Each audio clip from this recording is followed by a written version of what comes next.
Hello বন্ধুরা, আপনাদের সঙ্গে আছি আমি ডক্টর তুষারকান্তি অগস্তি।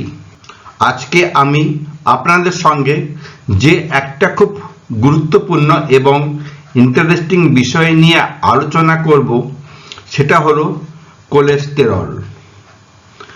আমার আগের আলোচনাটা ছিল তেল বা ফ্যাট, অর্থাৎ আপনি কোন তেলটা খাবেন সম্বন্ধে। এই দুটো আলোচনা অঙ্গাঅঙ্গিভাবে যুক্ত, অর্থাৎ কোলেস্টেরলকে না জানলে তেল বা ফ্যাটকে সঠিকভাবে জানা যাবে না, ভাইস ভার্সা। সেই জন্য এই দুটো আলোচনাকে আমি পাশাপাশি রাখলাম। প্লাস কোলেস্টেরল শব্দটা শোনেননি এইরকম লোক হয়তো একজনও খুঁজে পাওয়া যাবে না। সেই রকম কোলেস্টেরল সম্বন্ধে সঠিক ধারণা আছে এই রকম লোকও খুব কম পাওয়া যাবে। আসা যাক মূল আলোচনায়। আমার ছোট্ট একটা বক্তব্য আছে এবং সেই বক্তব্য হলো, বাংলাতে লেখা আমার 4টে বই আছে এবং সেই বইগুলো হলো উচ্চ রক্তচাপ, ডায়াবেটিস, রক্তের কোলেস্টেরল এবং ট্রাইগ্লিসারাইড এবং অ্যানিমিয়া বা রক্তাল্পতা। এই উচ্চ রক্তচাপ বইটা কিনতে গেলে ওপরের কিউআর কোডটা স্ক্যান করতে হবে এবং তার লিঙ্ক পেয়ে যাবেন। ডায়াবেটিস বইটা কিনতে গেলে ওপরের কিউআর কোডটা স্ক্যান করতে হবে এবং আপনি তার লিঙ্ক পেয়ে যাবেন। রক্তের কোলেস্টেরল এবং ট্রাইগ্লিসারাইড বইটা কিনতে গেলে বার্তা প্রকাশনের সঙ্গে যোগাযোগ করতে হবে, নেটে এদের অ্যাড্রেস পেয়ে যাবেন। এবং অ্যানিমিয়া বা রক্তাল্পতা বইটা কিনতে গেলে টাইমলাইন প্রকাশনের সঙ্গে যোগাযোগ করতে হবে, নেটে ওদের অ্যাড্রেস পেয়ে যাবেন। দুটোই কলেজ স্ট্রিটে ওদের অ্যাড্রেস। এবার আসা যাক কোলেস্টেরলের ওপর মূল আলোচনায়। আমাদের এই আলোচনার একদম প্রথমে আমি সবাইকে জানিয়ে রাখতে চাই যে আমাদের মধ্যে একটা খুব ভুল ধারণা প্রচলিত আছে এবং সেটা হলো, আমরা যে বিভিন্ন রকমের তেল বা ঘি বা মাখন বা ফ্যাট খাই সেইগুলোতে প্রচুর পরিমাণে কোলেস্টেরল থাকে। অতএব এইসব খেলে আমাদের রক্তে কোলেস্টেরলের মাত্রা বেড়ে যাবে। এই ধারণা সম্পূর্ণ ভুল। কারণ উদ্ভিদ জগৎ থেকে প্রাপ্ত কোনো প্রকার তেলে, যেমন সানফ্লাওয়ার, সয়াবিন, সর্ষে প্রভৃতি তেলে এক বিন্দুও কোলেস্টেরল থাকে না। এর আবার কারণ হলো, উদ্ভিদ জগতে কোনো কোলেস্টেরল থাকে না, একমাত্র প্রাণী জগতেই কোলেস্টেরল পাওয়া যায়। সেই জন্যই ঘি, মাখন, চিজ প্রভৃতি খাদ্যে কিছু কোলেস্টেরল থাকে। যদিও তেল এবং ঘি, মাখন, চিজ প্রভৃতি খাদ্য কেমিস্ট্রির দিক থেকে একই, অর্থাৎ এরা সবাই ট্রাইগ্লিসারাইড। কোলেস্টেরলের ওপর এই আলোচনায় এখানে আমি একটা জিনিস সবাইকে জানিয়ে রাখতে চাই যে আমাদের শরীরের প্রত্যেকটা কোষ তাদের প্রয়োজন অনুসারে নিজেরাই কোলেস্টেরল সিনথেসিস করে নেয়। লিভারের কোষগুলো সব থেকে বেশি কোলেস্টেরল সিনথেসিস করে থাকে। আমাদের শরীরের প্রয়োজনের 90% আমাদের শরীর সিনথেসিস করে নেয়। বাকি 10% কোলেস্টেরল বাইরের থেকে যোগান দেবার প্রয়োজন পড়লেও পড়তে পারে। সেই জন্য কোলেস্টেরল খাওয়া আমাদের শরীরকে সুস্থ রাখার জন্য বাধ্যতামূলক নয়। এবারে আমরা আলোচনা করব কোলেস্টেরল জিনিসটা কি, অর্থাৎ কোলেস্টেরলের কেমিস্ট্রি নিয়ে। তেল, ঘি, মাখন বা ফ্যাটের মতন কোলেস্টেরল কোনো ট্রাইগ্লিসারাইড নয়।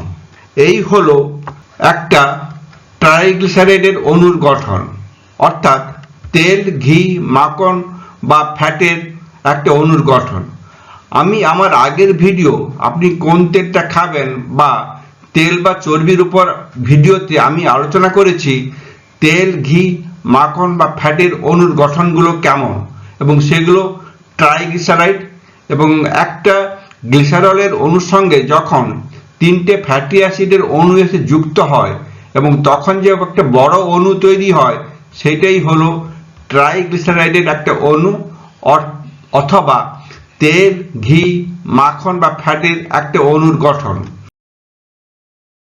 এই হলো কোলেস্টেরলের অণুর গঠন। এই অণুর গঠনটাকে বলা হয় সাইক্লোপেন্টানো পারহাইড্রোফেনান্থিন স্ট্রাকচার। কোলেস্টেরলের একটা অণুর মধ্যে তিনটে বেনজিন রিং থাকে এবং একটা 5টা কার্বনের একটা রিং থাকে এবং সেখানে তিনটে মিথাইল গ্রুপ থাকে এবং একটা OH গ্রুপ থাকে এবং অবশেষে একটা হাইড্রোকার্বনের একটা চেন থাকে। এইটা হলো একটা কোলেস্টেরলের অণুর গঠন। তবে এখান থেকে পরিষ্কার যে একটা কোলেস্টেরলের অণুর গঠন এবং একটা তেল, ঘি, মাখন বা চর্বির অণুর গঠন সম্পূর্ণ আলাদা। এই অণুর গঠনটাকে বলা হচ্ছে সাইক্লোপেন্টানো পারহাইড্রোফেনান্থিন স্ট্রাকচার। সেখানে তেল, ঘি, মাখন বা ফ্যাটের অণু স্ট্রাকচারটাকে বলা হচ্ছে ট্রাইগ্লিসারাইড। অতএব একদমই আপনি ভাববেন না যে কোলেস্টেরল এবং তেল বা ঘি বা মাখন একই জিনিস। তাহলে আমরা জানলাম গ্লিসারলের অণুর OH গ্রুপগুলোর সঙ্গে যখন ফ্যাটি অ্যাসিড এসে যুক্ত হয় তখন সেইগুলো হলো ট্রাইগ্লিসারাইড এবং সেইগুলোই হলো তেল, ঘি, মাখন প্রভৃতি। এইরকম OH গ্রুপের সঙ্গে যে ফ্যাটি অ্যাসিডগুলো যুক্ত হয় সেই ফ্যাটি অ্যাসিডগুলো স্যাচুরেটেড ফ্যাটি অ্যাসিড হতে পারে অথবা আনস্যাচুরেটেড ফ্যাটি অ্যাসিড হতে পারে। যখন স্যাচুরেটেড ফ্যাটি অ্যাসিড যেমন palmitic acid, stearic acid, oleic acid প্রভৃতি এসে গ্লিসারলের এই OH গ্রুপগুলোর সঙ্গে যুক্ত হয় তখন যে ট্রাইগ্লিসারাইডটা তৈরি হয় বা ফ্যাটটা তৈরি হয় সেটাই সাধারণত চর্বিতে পাওয়া যায়। যেহেতু চর্বিটা এক ধরনের ফ্যাট যেটা সাধারণ ঘরের তাপমাত্রায় শক্ত অবস্থায় থাকে। গ্লিসারলের এইরকম OH এর মতোই কোলেস্টেরলেও OH গ্রুপ আছে। অতএব এই OH গ্রুপেও ফ্যাটি অ্যাসিড এসে যখন যুক্ত হবে এবং যে যৌগটা গঠিত হবে সেই যৌগটা যখন ফ্যাটি অ্যাসিডটা স্যাচুরেটেড ফ্যাটি অ্যাসিড হবে তখন সেই যৌগটা কিন্তু চর্বিতে আটকে থাকবে কোলেস্টেরলটাকে নিয়ে। কিন্তু কোলেস্টেরলের OH গ্রুপের সঙ্গে যখন আনস্যাচুরেটেড ফ্যাটি অ্যাসিড যুক্ত হবে তখন সেই কোলেস্টেরলটা HDL এর সঙ্গে যুক্ত হয়ে আমাদের শরীর থেকে পিত্তের মাধ্যমে বেরিয়ে যাবে, যে জন্য HDL কে ভালো কোলেস্টেরল বলা হয়। এবারে আমরা আলোচনা করব একজন প্রাপ্তবয়স্ক লোকের শরীরে কোথায় কতটা কোলেস্টেরল থাকে। একজন প্রাপ্তবয়স্ক লোকের শরীরে টোটাল কোলেস্টেরল থাকে প্রায় 140 গ্রামের মতন। এর মধ্যে প্রায় 30 গ্রামের মতন থাকে ব্রেনে, প্রায় 30 গ্রামের মতন থাকে মাসলসে, প্রায় 30 গ্রামের মতন থাকে শরীরের বিভিন্ন চর্বি টিস্যুতে, প্রায় 20 গ্রামের মতন থাকে চামড়ায় এবং প্রায় 10 গ্রামের মতন থাকে লিভারে ইত্যাদি। উদ্ভিদ জগতে যেহেতু কোনো কোলেস্টেরল থাকে না সেই হেতু নিরামিষাশীরা অর্থাৎ যারা মাছ মাংস খায় না তারা কোনো কোলেস্টেরল খায় না, তবু তাদের মধ্যে অনেকেই হাই কোলেস্টেরলের রোগী।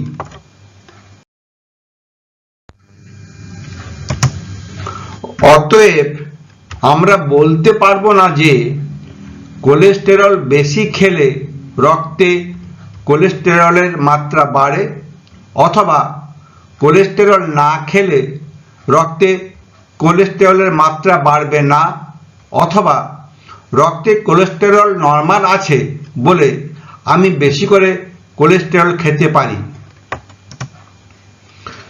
তবে এটা ঠিক যে আপনার রক্তে কোলেস্টেরলের মাত্রা বেশি থাকলে বাইরে থেকে আপনার শরীরে আর কোলেস্টেরল না ঢোকানোই ভালো এবং যুক্তিযুক্ত। কারণ আপনার রক্তে কোলেস্টেরলের মাত্রা বাড়বে কিংবা বাড়বে না সেটা নির্ভর করে আপনার ডিএনএতে অবস্থিত জিনগুলো যারা কোলেস্টেরলের সিনথেসিসকে নিয়ন্ত্রণ করে তারা কেমন ব্যবহার করছে। আপনি কতটা কোলেস্টেরল খেলেন বা কতটা কোলেস্টেরল খেলেন না তার উপর আপনার রক্তের কোলেস্টেরলের মাত্রা খুব একটা নির্ভর করে না। এবারে আমরা আলোচনা করব কোলেস্টেরল আমাদের শরীরে কি কি কাজে লাগে, অর্থাৎ আমাদের শরীরে কোলেস্টেরলের কাজ। কোলেস্টেরল হলো কোষের সেল মেমব্রেনের একটা খুব গুরুত্বপূর্ণ অংশ এবং কোষের সেল মেমব্রেনের তরল অবস্থাকে এই কোলেস্টেরল নিয়ন্ত্রণ করে। এই ব্যাপারটা এবারে একটু বুঝিয়ে বলা যাক। এই হলো প্রাণীদের একটা কোষের সেল মেমব্রেনের গঠন। প্রাণীদের কোষের সেল মেমব্রেন দুটো লেয়ার অফ অণু দিয়ে গঠিত। এই অণুগুলোকে বলা হয় ফসফোলিপিড। লিপিড জিনিসটা কি সেটা আমি আমার পরের ভিডিওতে আলোচনা করব। প্রত্যেকটা লিপিডের অণুর সঙ্গে যখন একটা ফসফেট অণু এসে যুক্ত হয় তখন সেই পুরো অণুটাকে বলা হয় ফসফোলিপিড। অতএব প্রাণীদের কোষের সেল মেমব্রেন ফসফোলিপিডের অণুর দুটো লেয়ার দ্বারা তৈরি হয়। সেই লেয়ারগুলোর মধ্যে বিভিন্ন অণু আবার ঢুকে থাকে। সেই অণুগুলোর কাজ হলো কেউ সোডিয়াম চ্যানেল হিসাবে কাজ করে, অর্থাৎ তার মধ্যে দিয়ে সোডিয়াম কোষের মধ্যে ঢোকে এবং বেরোয়। কেউ পটাশিয়াম চ্যানেল হিসাবে কাজ করে, অর্থাৎ তার মধ্য দিয়ে পটাশিয়াম কোষের মধ্যে ঢোকে এবং বেরোয়। কেউ ক্যালসিয়াম চ্যানেল হিসাবে কাজ করে, কেউ ব্লাড অ্যান্টিজেন হিসাবে কাজ করে ইত্যাদি। এই সেল মেমব্রেনের মধ্যে কোলেস্টেরলের এই অণুগুলো আবার ঢুকে ঢুকে থাকে। এই সবুজ অণুগুলো হচ্ছে কোলেস্টেরলের অণু। এবারে যেটা মূল বক্তব্য সেটা হলো আমাদের প্রাণীদের কোষের সেল মেমব্রেন কিন্তু শক্ত অবস্থায় থাকে না, তরল অবস্থায় অর্থাৎ ফ্লুইড অবস্থায় থাকে এবং সেই ফ্লুইড অবস্থাটাকে মেনটেন করে এই কোলেস্টেরলের অণুগুলো। যদি কোলেস্টেরলের অণু এই সেল মেমব্রেনের মধ্যে ঢুকে না থাকে তাহলে সেল মেমব্রেনটা শক্ত হয়ে যাবে এবং কোষগুলো ফেটে যাবে। উদ্ভিদের কোষের চারিদিকে কোষ প্রাচীর বা সেল ওয়াল নামক শক্ত একটা ধরনের জিনিস থাকে। সেই জন্য উদ্ভিদদের কোষের সেল মেমব্রেন এরকম ফ্লুইড অবস্থায় বা তরল অবস্থায় থাকে না। প্রাণীদের কোষের সেল মেমব্রেনকে তরল অবস্থায় রাখার জন্য কোলেস্টেরল খুব একটা গুরুত্বপূর্ণ ভূমিকা পালন করে। আমরা আলোচনা করছি কোলেস্টেরলের কাজগুলো নিয়ে। প্রথমেই আমরা আলোচনা করলাম কোলেস্টেরল কেমনভাবে প্রত্যেকটা প্রাণী কোষের সেল মেমব্রেনকে ফ্লুইড স্টেট বা তরল অবস্থায় রাখে। এখন আমরা আমাদের শরীরে কোলেস্টেরলের দ্বিতীয় গুরুত্বপূর্ণ কাজটা নিয়ে আলোচনা করব। আমরা দেখেছি প্রত্যেকটা ইলেকট্রিক তারের চারিদিকে একটা রাবারের বা প্লাস্টিকের আবরণ থাকে। তার কারণ হলো যখন দুটো তার পাশাপাশি থাকে তখন তারা যাতে পরস্পরের সংস্পর্শে এসে শর্ট সার্কিট না হয়ে যায়। ঠিক সেই রকমভাবে একটা নার্ভের মধ্যে অনেক সূক্ষ্ম সূক্ষ্ম নার্ভ ফাইবার থাকে এবং যাতে শর্ট সার্কিট না হয়ে যায় সেই জন্য সেই সূক্ষ্ম সূক্ষ্ম নার্ভ ফাইবার্সের চারিদিকে একটা ইনসুলেটিং কভারিং থাকে। প্রত্যেকটা নার্ভ ফাইবারের চারিদিকে অবস্থিত এই ইনসুলেটিং কভারিংয়ের নাম হলো মায়েলিন শীথ। এখন এই মায়েলিন শীথ প্রধানত কোলেস্টেরলের দ্বারা তৈরি হয়। এই হলো একটা নার্ভ ফাইবার, তার মধ্যে অবস্থিত একটা সূক্ষ্ম নার্ভ ফাইবার, তার চারিদিকে অবস্থিত এইটা হলো একটা মায়েলিন শীথ।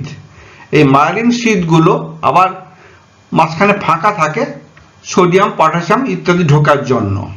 এই মায়েলিন শীথ প্রধানত কোলেস্টেরল দ্বারাই তৈরি হয়।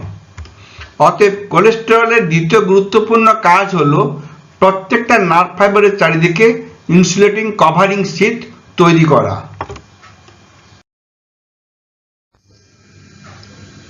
আমরা এখন আলোচনা করছি কোলেস্টেরলের কাজগুলো নিয়ে। কোলেস্টেরল আমাদের শরীরে সিনথেসিস করে টেস্টোস্টেরন, এস্ট্রোজেন, প্রোজেস্টেরন, গ্লুকোকর্টিকয়েডস এবং শরীরের সমস্ত স্টেরয়েড হরমোন।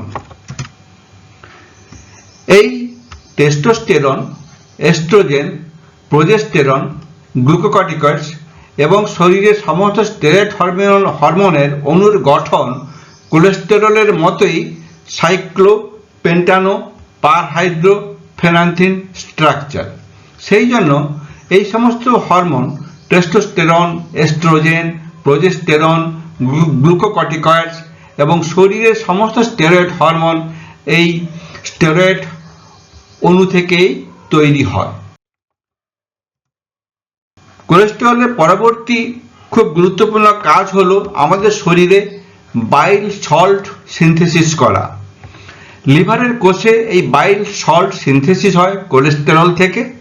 তারপর পিত্তের মাধ্যমে বিভিন্ন পিত্তনালীর মধ্য দিয়ে ক্ষুদ্রান্তে আসে এবং ক্ষুদ্রান্তে এসে এই বাইল সল্ট আমরা যে তেল, চর্বি, ঘি, মাখন প্রভৃতি খাই সেগুলোকে হজমে এবং তার শোষণে খুব গুরুত্বপূর্ণ ভূমিকা পালন করে। বাইল সল্ট না থাকলে আমরা যে তেল, ঘি, চর্বি, মাখন প্রভৃতি খাই সেগুলো হজম হবে না। কোলেস্টেরলের পরবর্তী খুব গুরুত্বপূর্ণ কাজ হলো ভিটামিন ডি সিনথেসিস করা। আমাদের চামড়ায় 7-ডিহাইড্রোকোলেস্টেরল নামে এক ধরনের রাসায়নিক পদার্থ থাকে এবং সূর্যের আলোর সংস্পর্শে এসে সেই 7-ডিহাইড্রোকোলেস্টেরল থেকে ভিটামিন ডি বা D3 আমাদের শরীরে সিনথেসিস হয়। ফলে কোলেস্টেরলের এটাও একটা খুব গুরুত্বপূর্ণ কাজ আমাদের শরীরে। এছাড়াও কোলেস্টেরল আমাদের শরীরে আরো অনেক কিছু গুরুত্বপূর্ণ কাজ করে, সব এখানে এই ছোট্ট আলোচনার মধ্যে রাখা সম্ভব নয়। এবারে আমরা আলোচনা করব আমাদের শরীরে কোলেস্টেরলের জমা ও খরচের হিসেব নিয়ে। অর্থাৎ প্রতিদিন কতটা করে কোলেস্টেরল আমাদের শরীরে জমা হচ্ছে এবং কতটা করে কোলেস্টেরল আমাদের শরীর থেকে বেরিয়ে যাচ্ছে সেই নিয়ে। আমরা বিভিন্ন খাদ্যের মাধ্যমে সারাদিনে যে পরিমাণ কোলেস্টেরল খেয়ে থাকি তার পরিমাণ হলো প্রায় 300 মিলিগ্রাম। আমাদের শরীর তার প্রয়োজনে সারাদিনে যে পরিমাণ কোলেস্টেরল সিনথেসিস করে থাকে তার পরিমাণ হলো প্রায় 700 মিলিগ্রাম। আমি আগেই বলেছি আমাদের শরীর তার প্রয়োজন অনুসারে প্রতিদিন কোলেস্টেরল সিনথেসিস করে নেয় এবং তার পরিমাণ হলো 700 মিলিগ্রাম। আমরা খাচ্ছি 300 মিলিগ্রামের মতো এবং শরীর তৈরি করছে 700 মিলিগ্রামের মতো। যদি আমরা এই 300 মিলিগ্রাম কোলেস্টেরল বাইরের থেকে না খাই তাহলে পুরোটাই এই 300 মিলিগ্রামও কোলেস্টেরল আমাদের শরীর তৈরি করে নেবে। অতএব আমাদের শরীর সারাদিনে যে পরিমাণ কোলেস্টেরল লাভ করে তার পরিমাণ হলো প্রায় 300 + 700 = 1000 মিলিগ্রাম বা 1 গ্রাম। আমরা আলোচনা করছি কোলেস্টেরলের জমা ও খরচের হিসেব নিয়ে। আমরা একটু আগেই জানলাম প্রতিদিন আমাদের শরীর 1000 মিলিগ্রাম বা 1 গ্রামের মতো কোলেস্টেরল লাভ করে। অতএব এই 1000 মিলিগ্রাম কোলেস্টেরল প্রতিদিন আমাদের শরীর থেকে বেরিয়ে যেতে হবে, তবেই আমাদের শরীরের টোটাল কোলেস্টেরলের একটা ব্যালেন্স থাকবে। কারণ গ্লুকোজের মতন কোলেস্টেরল পুড়িয়ে আমাদের শরীর শক্তি উৎপন্ন করে না। অতএব প্রতিদিন আমাদের শরীরে যত পরিমাণ নতুন কোলেস্টেরল ঢুকবে তত পরিমাণ কোলেস্টেরল আমাদের শরীর থেকে বেরিয়ে যেতে হবে, তা না হলে কোলেস্টেরলের ব্যালেন্স আমাদের শরীরে মেনটেন হবে না। তাহলে আমরা জানলাম আমাদের শরীরে কোলেস্টেরলের ব্যালেন্স মেনটেন করতে গেলে প্রতিদিন একটা নির্দিষ্ট পরিমাণের কোলেস্টেরল আমাদের শরীর থেকে বার করে দিতে হবে। এখন আমরা জানব কোন রাস্তা দিয়ে কোলেস্টেরল আমাদের শরীর থেকে বেরিয়ে যায়। আমাদের শরীর থেকে কোলেস্টেরল বেরিয়ে যাওয়ার একমাত্র রাস্তা হলো লিভার এবং বাইল ডাক্ট, সেখান থেকে খাদ্যনালী এবং সেখান থেকে পায়খানার মধ্য দিয়ে। এই হচ্ছে আমাদের লিভার। এই লিভারে কোলেস্টেরল পিত্তের সঙ্গে বেরিয়ে যায় অথবা বাইল সল্ট সিনথেসিস হয়ে পিত্তের সঙ্গে বেরিয়ে যায়। সেই পিত্ত এই বাইল ডাক্ট বা পিত্ত নালীর মধ্য দিয়ে এসে গলব্লাডারে এসে প্রথম জমা হয়, পরে খাওয়ার পরে এই গলব্লাডার সংকুচিত হলে এই পিত্ত কমন বাইল ডাক্ট বা মোটা একটা পিত্তনালীর মধ্য দিয়ে আমাদের ডিওডিনামে আসে, সেখান থেকে স্মল ইন্টেস্টিন এবং লার্জ ইন্টেস্টিনের মাধ্যমে পায়খানার সঙ্গে বেরিয়ে যায়। অতএব কোলেস্টেরল আমাদের শরীর থেকে বেরিয়ে যাওয়ার একমাত্র রাস্তা হলো ইন্টেস্টিন বা পায়খানার সঙ্গে।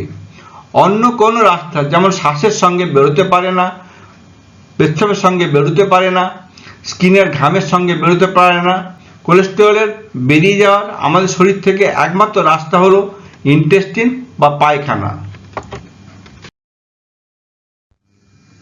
আমরা আলোচনা করছি কোলেস্টেরল কেমনভাবে আমাদের শরীর থেকে বেরিয়ে যায়।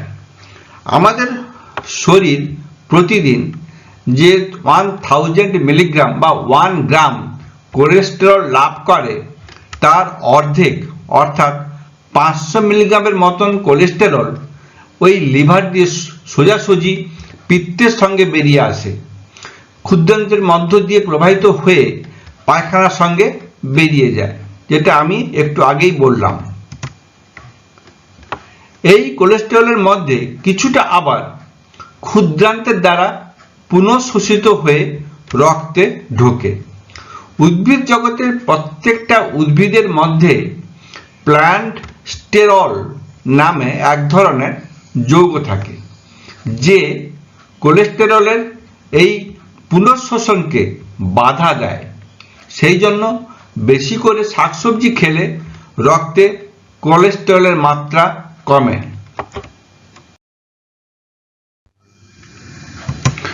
বাকি 500 মিলিগ্রাম কোলেস্টেরল বাইল সল্ট হিসেবে লিভারের কোষগুলোর দ্বারা সিনথেসিস হয়ে পিত্তের দ্বারা বাহিত হয়ে এসে ক্ষুদ্রান্তে এসে পৌঁছায় এবং অবশেষে পায়খানার সঙ্গে বেরিয়ে যায়। তাহলে কোলেস্টেরল পিত্তের মধ্যে দিয়ে বেরোয় দুটো পথে। এক হচ্ছে ডাইরেক্টলি কোলেস্টেরল পিত্তের মধ্যে আসে এবং কিছু কোলেস্টেরল বা অর্ধেক মতো কোলেস্টেরল বাইল সল্ট হিসেবে ক্ষুদ্রান্তে আসে। লিভারে কোলেস্টেরল থেকে তৈরি হওয়া বাইল সল্ট আমরা যে তেল, ঘি, মাখন, চর্বি প্রভৃতি খাই তাদের হজমে এবং শোষণে খুব গুরুত্বপূর্ণ ভূমিকা পালন করে। এটা আমি আগেও একবার বলেছি। সেই জন্য বাইল সল্ট এবং এই বাইল সল্ট নামক যৌগটা তৈরির জন্য কোলেস্টেরল আমাদের শরীরের পক্ষে খুব প্রয়োজনীয়।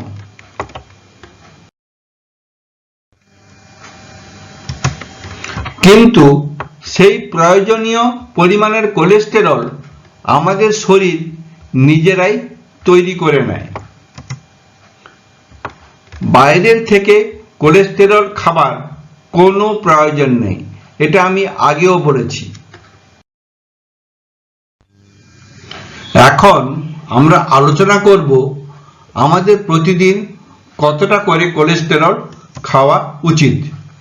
যদিও কোলেস্টেরল আমাদের শরীরের প্রত্যেকটা কোষের একটা খুব গুরুত্বপূর্ণ উপাদান এবং বাইল সল্ট ও অনেক স্টেরয়েড জাতীয় হরমোন সিনথেসিসে ব্যবহৃত হয়, তবু খাদ্যের মাধ্যমে আমাদের শরীরে কোনো কোলেস্টেরল না ঢুকলেও আমাদের শরীরের কোনো ক্ষতি হয় না। কারণ আমাদের শরীরের প্রত্যেকটা কোষ তাদের প্রয়োজন অনুসারে ততটাই কোলেস্টেরল সিনথেসিস করে নেয় যতটা ওদের প্রয়োজন হয়, এবং লিভারে যেখানে বাইল সল্ট তৈরির জন্য কোলেস্টেরলের সবথেকে বেশি প্রয়োজন হয়, সেখানে আমাদের শরীরের সমস্ত অর্গানের থেকে লিভার সবথেকে বেশি কোলেস্টেরল সিনথেসিস করে থাকে। সেই জন্য মুরগি বা ছাগলের মেটে বা লিভার হলো কোলেস্টেরলের রিচ সোর্স। আমরা আলোচনা করছি আমাদের প্রতিদিন কতটা কোলেস্টেরল খাওয়া উচিত। অতএব বাইরের থেকে প্রতিদিন কোলেস্টেরল খাবার আমাদের কোনো প্রয়োজন নেই, কিন্তু অন্যান্য লোভনীয় খাদ্যের মাধ্যমে প্রতিদিন অনেকটা করে কোলেস্টেরল আমাদের শরীরে ঢুকে পড়ে। অতএব এখানে আমাদের শরীরে ততটাই কোলেস্টেরল ঢোকানো উচিত যতটা কোলেস্টেরল আমাদের শরীর থেকে বেরিয়ে যেতে পারে। শরীর থেকে বেরিয়ে যেতে না পারা জমে যাওয়া অতিরিক্ত কোলেস্টেরল রক্তনালীতে জমা হয়ে সমস্ত বিপদ, যেমন high blood pressure, diabetes, heart attack, brain stroke প্রভৃতি ঘটায়।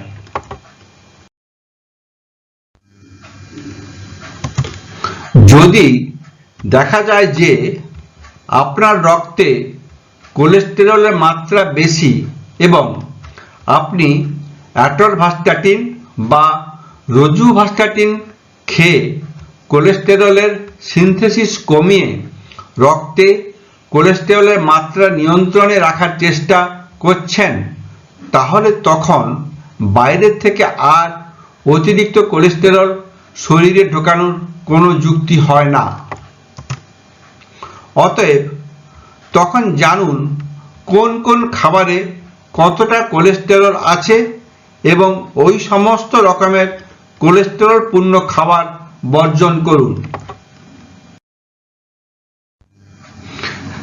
তাহলে আমরা এখন জানব কোলেস্টেরলে ভর্তি খাবার কোন কোনগুলো। প্রাণী জগৎ থেকে প্রাপ্ত খাদ্যসমূহ প্রধানত অর্গান মিটস, যেমন লিভার, কিডনি, ডিমের কুসুম, চিংড়ি, শেলফিশ, তার মধ্যে কাঁকড়া, এবং দুগ্ধজাত খাদ্য যেমন বাটার, চিজ এবং ক্রিম প্রভৃতি কোলেস্টেরলে সমৃদ্ধ থাকে। কিন্তু দুগ্ধজাত খাদ্যে অবস্থিত কোলেস্টেরল আমাদের শরীরের পক্ষে খুব একটা ক্ষতিকারক নয়।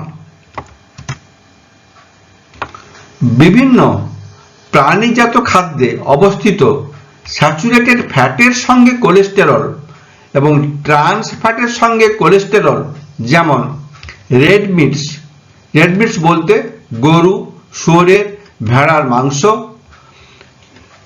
ট্রান্স ফ্যাটের সঙ্গে কোলেস্টেরল মানে ফ্রাইড ফুড এবং বেকড ফুডস প্রভৃতি খাওয়া আমাদের শরীরের পক্ষে খুবই ক্ষতিকারক।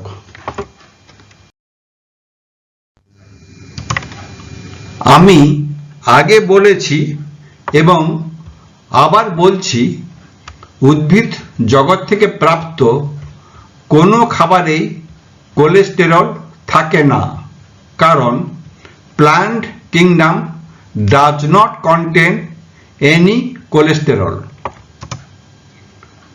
অতএব কোনো ব্যক্তির রক্তে কোলেস্টেরলের মাত্রা বেশি থাকলে তার প্রচুর শাকসবজি এবং পরিমিত কোলেস্টেরল যুক্ত খাবার খাওয়া উচিত।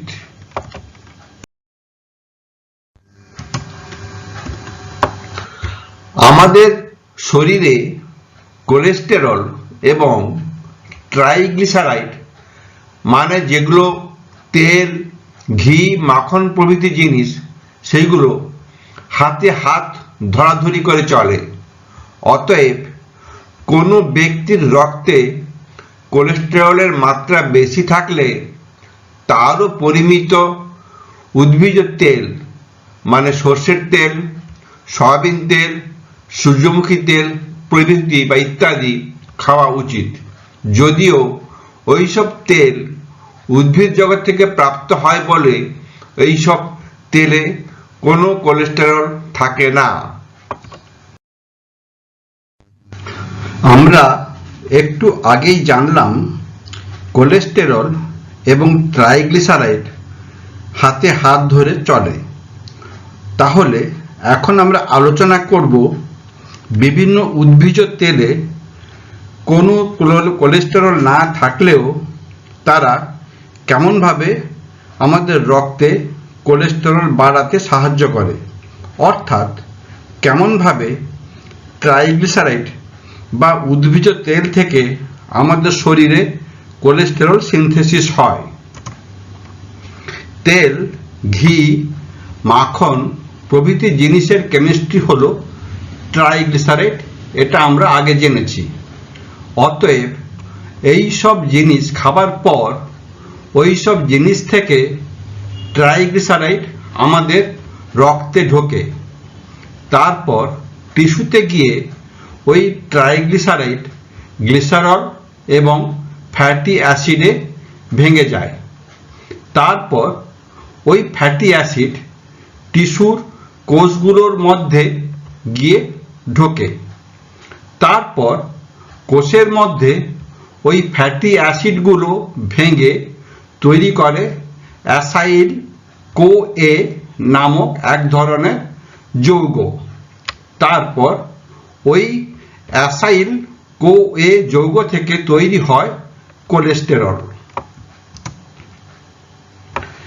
কেমনভাবে অ্যাসাইল CoA যৌগ থেকে কোলেস্টেরল তৈরি হয় সেটা এই ভিডিওর শেষে আরো বিশদে আলোচনা করা আছে।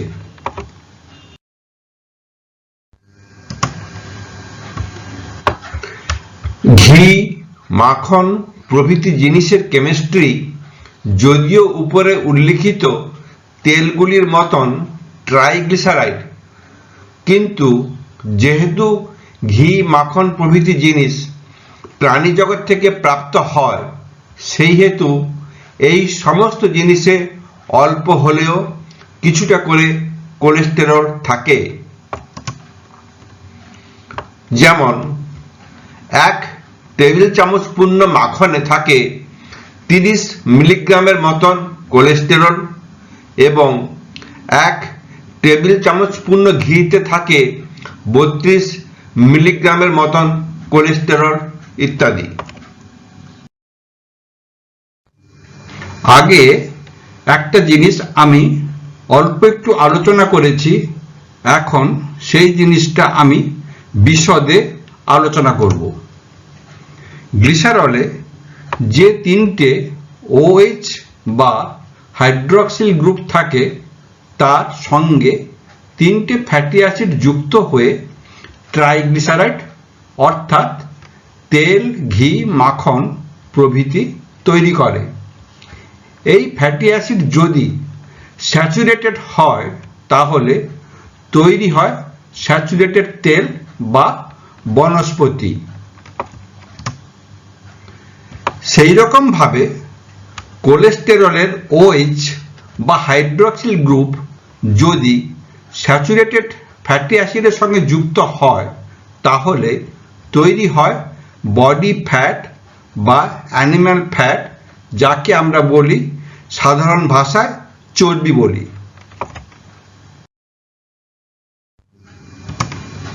ফলে চর্বিযুক্ত মাংসতে প্রচুর কোলেস্টেরল থাকে, যেমন ছাগলের মাংস, শুয়োরের মাংস, গরুর মাংস প্রভৃতি। যদি কোলেস্টেরলের OH গ্রুপ বা hydroxyl group unsaturated fatty acid বা পুফা মানে পলি আনস্যাচুরেটেড ফ্যাটি অ্যাসিডের সঙ্গে যুক্ত হয় তাহলে সেই কোলেস্টেরল HDL এর সঙ্গে যুক্ত হয়ে লিভারে আসে এবং লিভার থেকে পিত্ত দিয়ে বেরিয়ে যায়। সেই জন্য আনস্যাচুরেটেড তেল স্বাস্থ্যের পক্ষে খুব ভালো। এই HDL কি, এই নামটা আশা করি সবাই শুনেছেন। এর বিস্তারিত আলোচনা আমি আমার পরের ভিডিওতে করব। এবারে আমি আলোচনা করব ডিম খাওয়া উচিত কিংবা উচিত নয়। অনেকেই বলেন ডিম হলো একটা কমপ্লিট ফুড এবং প্রতিদিন একটা করে ডিম খাওয়া উচিত বা ভালো। ডিমের সাদা অংশটার কেমিস্ট্রি হলো অ্যালবুমিন নামক একটা প্রোটিন এবং ভেতরের কুসুমের কম্পোজিশন হলো 50% ওয়াটার, 32 to 36% লিপিডস মানে ফ্যাট এবং ট্রাইগ্লিসারাইড এইসব জাতীয় জিনিস। পরে লিপিড সম্বন্ধে আমি আলোচনা করব পরের ভিডিওতে। 16 থেকে 18% হলো প্রোটিনস এবং 1% হলো মিনারেল। অতএব 32 to 36% হলো লিপিডস মানে ট্রাইগ্লিসারাইডস, কোলেস্টেরল ইত্যাদি। এখন এই 32 to 36% লিপিডের মধ্যে 65% হলো ট্রাইগ্লিসারাইড, 30% হলো ফসফোলিপিড মানে একটা লিপিডের অণুর সঙ্গে যখন একটা ফসফরাস অণু যুক্ত হয় তখন যে যৌগটা তৈরি হয় সেই যৌগটাকে বলা হয় ফসফোলিপিড এবং 5% হলো কোলেস্টেরল। আমরা আলোচনা করছি ডিম খাওয়া উচিত কিংবা উচিত নয়। একটা ডিমের গড় ওজন হলো 60 গ্রাম এবং এর মধ্যে কোলেস্টেরল থাকে প্রায় 180 থেকে 200 মিলিগ্রাম। অতএব যিনি কোলেস্টেরল কমাবার ওষুধ খাচ্ছেন তার প্রতিদিন একটা করে ডিম না খাওয়াই ভালো। খেলে শুধু ডিমের সাদা অংশটা খান, আর অন্যদিকে যার রক্তে কোলেস্টেরলের মাত্রা স্বাভাবিক আমার মনে হয় তার প্রতিদিন একটা করে ডিম খেলে কোনো ক্ষতি নেই। অথবা আপনিই বিচার করুন আপনার প্রতিদিন একটা করে ডিম খাওয়া উচিত কিংবা উচিত নয়। যদি উচিত তবে কেন উচিত, এবং যদি উচিত নয় তবে কেন উচিত নয় সেটা আপনিই ঠিক করুন।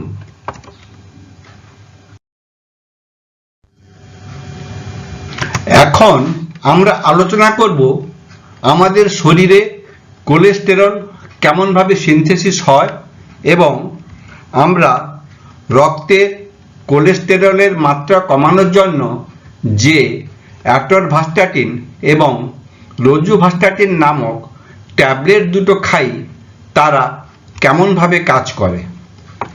আমাদের কোষের মধ্যে প্রচুর অ্যাসিটাইল কোয়ে নামক যৌগের অণু থাকে। এখন এই অ্যাসিটাইল কোয়ে যৌগের অণুগুলো কোষের মধ্যে কোথা থেকে আসে সেটা আমরা একটু পরেই আবার আলোচনা করব।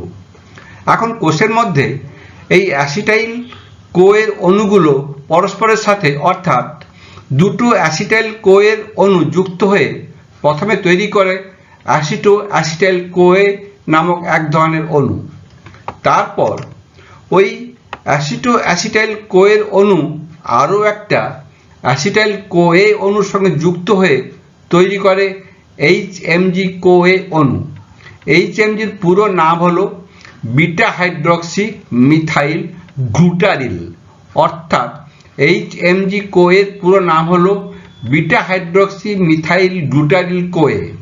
তারপর ওই HMG কোএ থেকে তৈরি হয় মেভালোনেট, এবং তারপর ওই মেভালোনেট থেকে অনেকগুলো ধাপ পার হয়ে তৈরি হয় কোলেস্টেরল। মেভালোনেট থেকে কোলেস্টেরল তৈরি হওয়ার জন্য যে অনেকগুলো ধাপ, সেই ধাপগুলো আর এখানে আলোচনা করা সম্ভব নয়। এখন এই HMG কোএ থেকে মেভালোনেট তৈরি হওয়ার জন্য যে একটা খুব গুরুত্বপূর্ণ এনজাইম কাজ করে, সেটা হলো HMG কোএ রিডাক্টেজ এনজাইম। এখন আমরা যে অ্যাট্রোভাস্টাটিন এবং রোজুভাস্টাটিন ট্যাবলেটগুলো খাই, সেটা এই HMG কোএ রিডাক্টেজ এনজাইমকে নিষ্ক্রিয় করে দেয়। তার ফলস্বরূপ কি হয়? HMG কোএ থেকে আর মেভালোনেট তৈরি হতে পারে না। তার ফলস্বরূপ কি হয়? মেভালোনেট থেকে আর কোলেস্টেরল তৈরি হতে পারে না। ফলে তখন রক্তে কোলেস্টেরলের মাত্রা কমতে থাকে। অতএব আশা করি এখন নিশ্চয়ই বোঝা গেল অ্যাট্রোভাস্টাটিন এবং রোজুভাস্টাটিন ট্যাবলেটগুলো কিভাবে আমাদের রক্তের কোলেস্টেরলের মাত্রা কমায়। তাহলে আমরা জানলাম কোষের মধ্যে কোলেস্টেরলের সিনথেসিসের জন্য প্রথম এবং প্রধান উপাদান হলো অ্যাসিটাইল কোএ।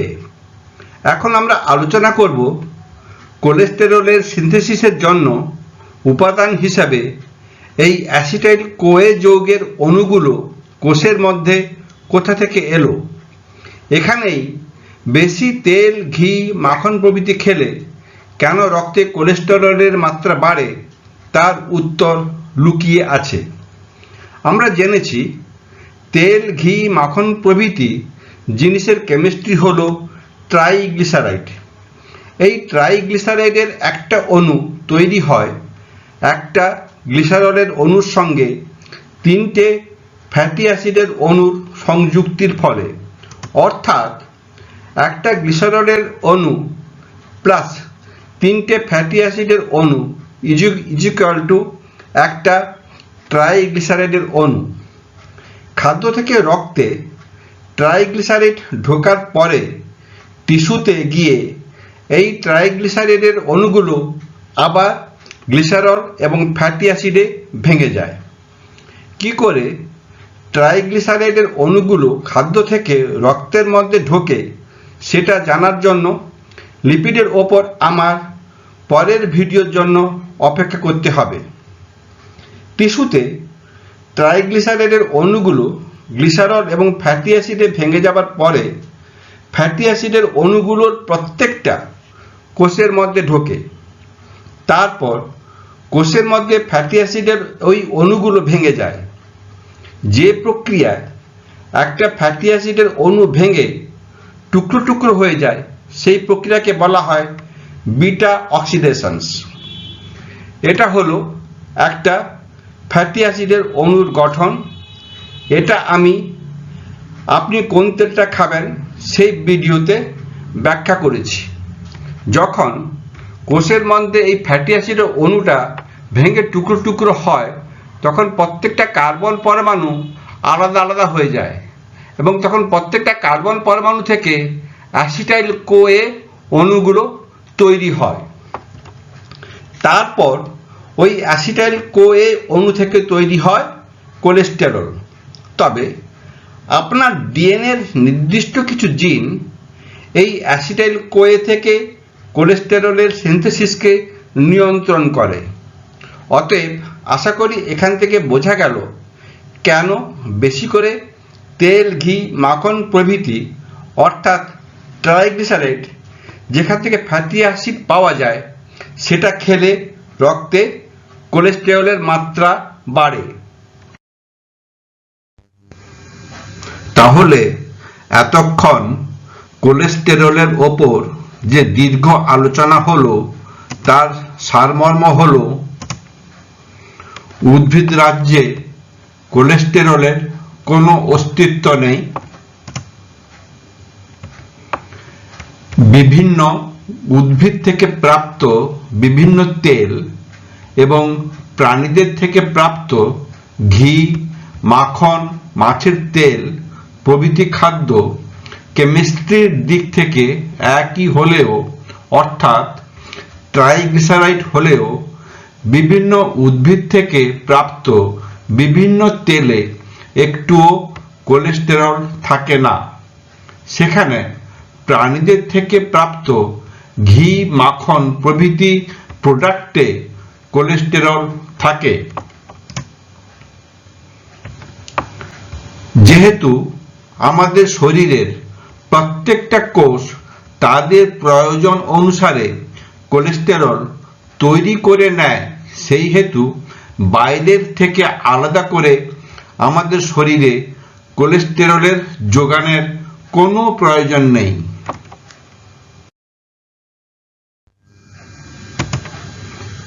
সেখানে তেল, ঘি, মাখনের কেমিস্ট্রি যে ট্রাইগ্লিসারাইড, সেই ট্রাইগ্লিসারাইড তৈরিতে অংশগ্রহণকারী ফ্যাটি অ্যাসিডগুলোকে আমাদের শরীরের প্রয়োজন অনুসারে বাইরের থেকে যোগান দেওয়া খুব জরুরি।